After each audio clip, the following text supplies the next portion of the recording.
उनके जो अकस्मात मृत्यु हुई है उस संदर्भ में जो आज पिटीशन लगी थी जो सीबीआई को देने के लिए था इशू, उसमें आज हमने बहस कर दी है और हमने अपना पक्ष रखा है कि इस मामले में जो एसआईटी गठित है वो फेयर तरीके से इन्वेस्टिगेशन कर रही है और वो इन्वेस्टिगेशन को अपने लॉजिकल एंड तक ले जाने के लिए उन्हें 2 सप्ताह का अधिक समय चाहिए ताकि वो इन्वेस्टिगेशन कंप्लीट हो सके।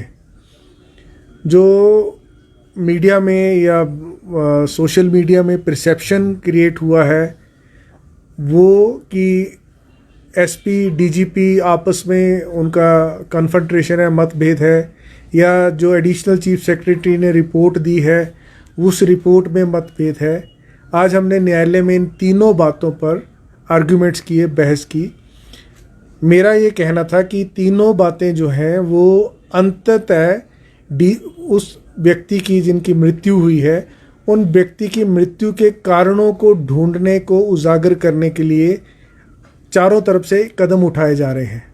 जो एसीएस का मैंडेट था, जो उन्होंने इन्वेस्टिगेशन करनी थी, वो ये करनी थी कि क्या उनकी डेथ जो हुई है वो ऑफिस में हो रहे मिसबिहेवियरल एटीट्यूड, ऑफिस में अधिक समय तक काम करने को जो फोर्स किया जा रहा था, या किसी और पक्ष को अनड्यू एडवांटेज देने को उनको कहा जा रहा था, उनकी रिपोर्ट उस संदर्भ में थी। इन्वेस्टिगेशन जो चल रही है, इन्वेस्टिगेशन उस सारे विषय को कंक्लूसिव रूप से चल रही है जिसमें ये कहा जा रहा है कि कैसे मृत्यु हुई और मृत्यु के क्या कारण है, उन्हें बियॉन्ड रीजनेबल डाउट ढूंढना है। जबकि जो ओंकार शर्मा जी की रिपोर्ट है, एसीएस की रिपोर्ट है, वो प्रिपॉन्डरेंस ऑफ प्रोबेबिलिटी पर रिपोर्ट थी कि क्या ये संभावित है कि वो कारण भी हो सकते हैं। उन्होंने अलग अलग लोगों की स्टेटमेंट्स रिकॉर्ड की, स्टेटमेंट्स जो अफसरों ने रिकॉर्ड की वही स्टेटमेंट्स एसआईटी ने भी रिकॉर्ड की हैं।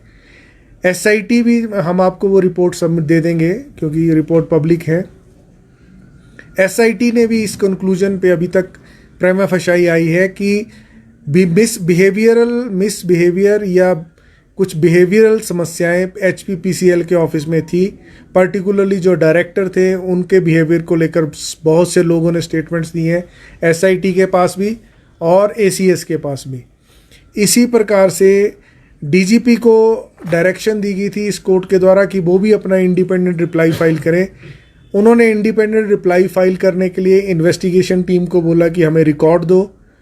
उनमें कुछ मतभेद हो गया, तो जो डीजीपी का एफिडेविट है उन्होंने उस मतभेद को भी उजागर किया है और मतभेद को उजागर करते हुए उन्होंने एक अपने एफिडेविट में पेन ड्राइव की बात की है कि एक पेन ड्राइव मिसिंग पाया गया जो एसआईटी की इन्वेस्टिगेशन है उस पर प्रश्न चिन्ह लगाता है। लेकिन वो अपने एफिडेविट में शायद ये लिखना भूल गए या शायद वो स्लिप ऑफ हो गया उनके माइंड से कि जो एसआईटी मिसिंग आदमी को ढूंढने के लिए कॉन्स्टिट्यूट की गई थी, उस एसआईटी के जो ऑफिसर्स पार्ट बनाए गए थे उनमें से एक ऑफिसर ने वो पेन ड्राइव को छुपाया था और पेन ड्राइव छुपाने के साथ उस ऑफिसर ने उस पेन ड्राइव को में जो डाटा था उसको डिलीट भी कर दिया था, डेटा को। वो एक्शन, वो SIT directly under the DGP police के अंडर काम कर रही थी। वो SIT directly under ADGP Gyaneshwar ji के अंडर काम कर रही थी और उस एसआईटी को उन ऑफिसर्स को उस ऑफिसर के खिलाफ इमीडिएट एक्शन लिया जाना चाहिए था। लेकिन उसके बारे में वो डीजीपी की रिपोर्ट अभी साइलेंट है उन्होंने। लेकिन गवर्नमेंट ने जब वो बॉडी मिल गई उसके पश्चात जो यहाँ पर छोटा न्यू शिमला में एफआईआर दर्ज की गई, एक नई एसआईटी बनाई गई जिसको ये जिम्मा दिया गया कि आप मौत के कारणों को भी ढूंढेंगे और पूर्णतः जो भी जांच की पहलू है सारे पहलुओं की जांच करेंगे, जिसमें किसी प्रकार का कोई बंधन नहीं रखा गया। वो हर प्रकार के जांच करके उन्होंने कॉम्पिटेंट कोर्ट ऑफ लॉ में अपनी रिपोर्ट सबमिट करनी है। तो जो एसआईटी 20 मार्च 2025 को कॉन्स्टिट्यूट की गई है उसके किसी सदस्य ने मिसकंडक्ट नहीं किया है। बल्कि उसके सदस्यों ने ही वो पेन ड्राइव को ढूंढा और उस पेन ड्राइव को रिकॉर्ड पर लाया। उस पेन ड्राइव को एफएसएल में भेजा गया। उसी एफएसएल में 14,000 डॉक्यूमेंट उस पेन ड्राइव से निकाले गए और वो 14,000 डॉक्यूमेंट आज इन्वेस्टिगेशन के रिकॉर्ड का पार्ट है जो एसआईटी आज कोर्ट में लेकर आई थी। इसके साथ साथ एक और बात भी इस रिकॉर्ड में सामने आ रही है कि मिस्टर विमल नेगी पहले से दवाइयाँ ले रहे थे, ट्रीटमेंट ले रहे थे, अपना इलाज ले रहे थे, वो फोर्टिस भी जा रहे थे, वो तेंजिन भी जिस दिन उन्होंने वो गए बिलासपुर की और उससे पहले वो तेंजिन भी गए थे, तो वो साइकेट्रिक मेडिसिन पहले से ले रहे थे। ये भी एसआईटी में आया है। एसआईटी की अभी तक की रिपोर्ट में ये भी आया है कि मिसबिहेवियरल एटीट्यूड ऑफिसर्स का एचपीपीसीएल में था, ये बात भी क्लियर की गई है। और ऐसा कोई भी तथ्य याचिकाकर्ता के वकील नहीं रख सके कि जो एसपी द्वारा कॉन्स्टिट्यूटेड एसआईटी है उसकी रिपोर्ट में क्या गलतियां हैं, या उसकी रिपोर्ट फेयर क्यों नहीं है, या उसकी रिपोर्ट में ABCD ये 5 तथ्य ऐसे हैं जो 5 तथ्य ये इंगित करते हैं कि ये फेयर नहीं हो रहा है। डीजीपी के एफिडेविट को बहाना बनाकर ये कहा जा रहा है कि एसआईटी जो है वो पेन ड्राइव की वजह से उसकी रिपोर्ट ठीक नहीं है, लेकिन ये मैं परसेप्शन जनता की ख़त्म कर देना चाहता हूँ या आप लोगों के माध्यम से कहना चाहता हूँ कि रिपोर्ट पर आ चुका है कि जो वर्तमान एसआईटी है उसी एसआईटी ने पेन ड्राइव को ढूंढा, उसी एसआईटी ने पेन ड्राइव के डॉक्यूमेंट्स भी ढूंढे और वो पेन ड्राइव में जो डाटा है वो भी पता चल गया है कि ये पेन ड्राइव जो है मिस्टर नेगी के लैपटॉप से कनेक्टेड रही है। तो ये सेम पेन ड्राइव है जो नेगी जी की पेन ड्राइव थी और उनकी बॉडी से मिली है। और इस बात पे और ज़्यादा कुछ क्लैरिटी हो नहीं सकती, बाकी मामला रिजर्व हो चुका है। हमने कहा है कि जो हिमाचल पुलिस है वो एक फेयर इन्वेस्टिगेशन करने में माहिर है।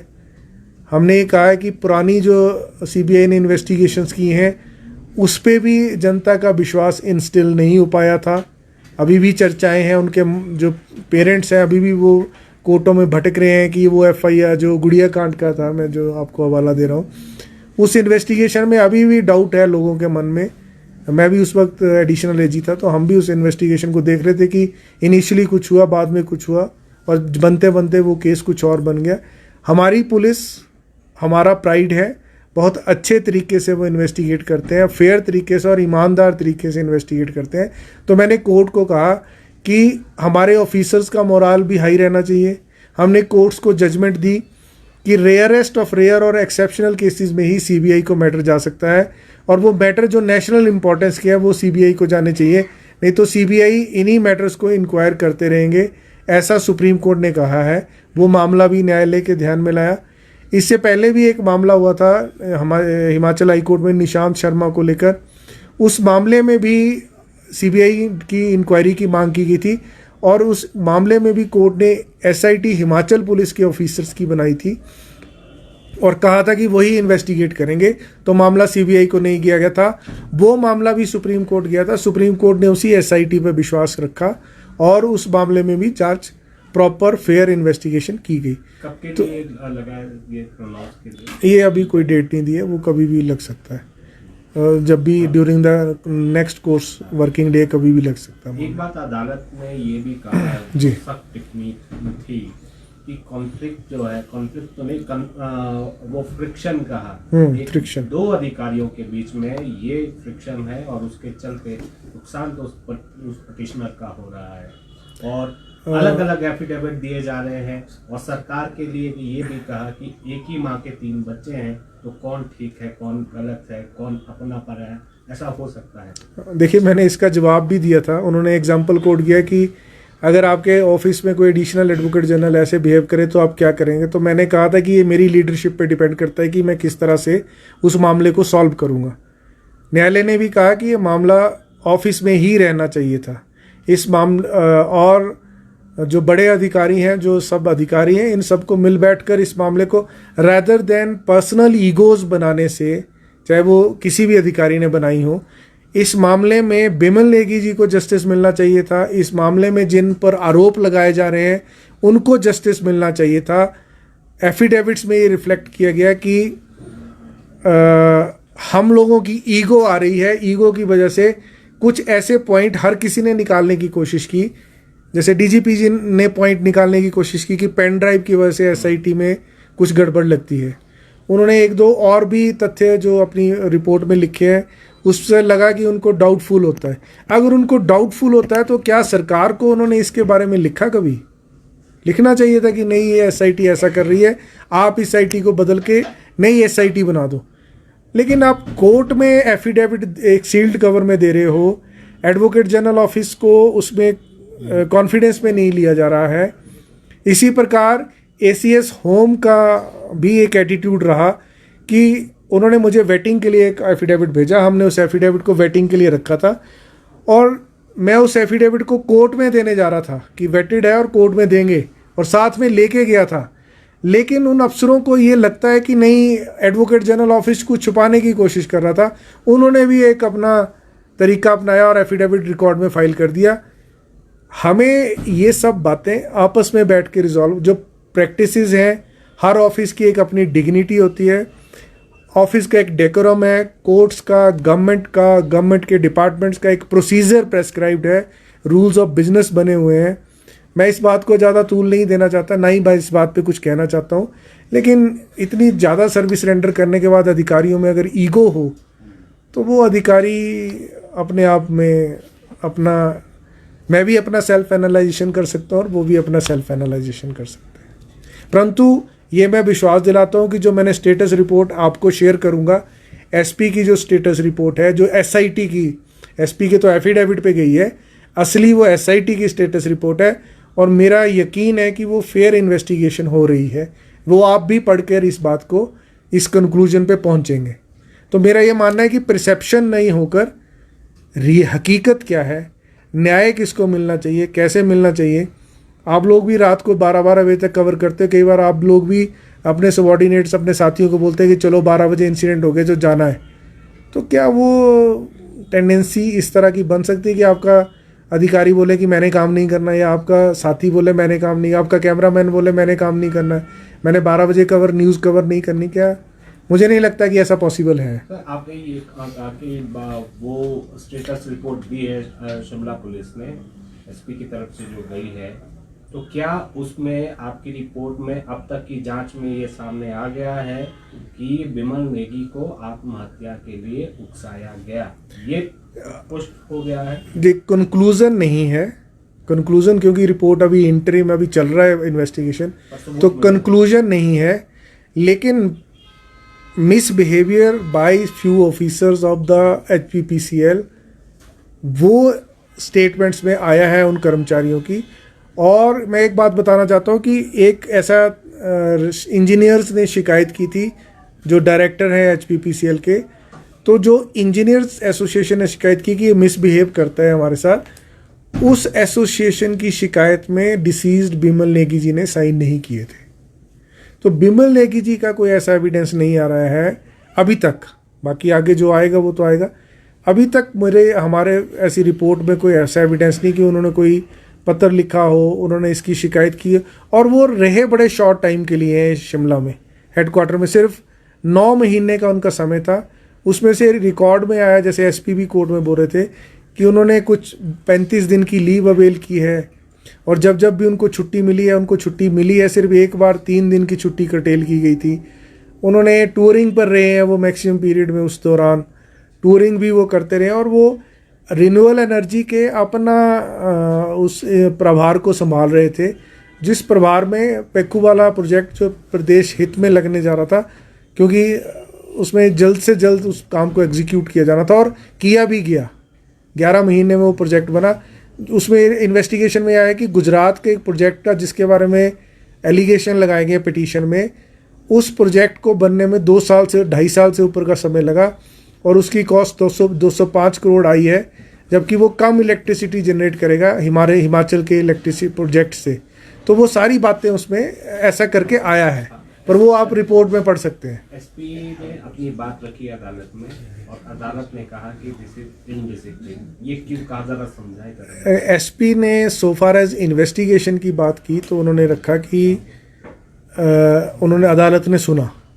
लेकिन जब एसपी ने ये कहा कि डीजीपी ने मेरे खिलाफ ये एलिगेशन लगाए हैं, तो कोर्ट ने बोला कि no, I will not permit you to speak a word against your superiors, this is indiscipline, if you have some grievance you can approach your superior, you can place it before his superiors or any other competent authority, but you cannot make such submission before the court.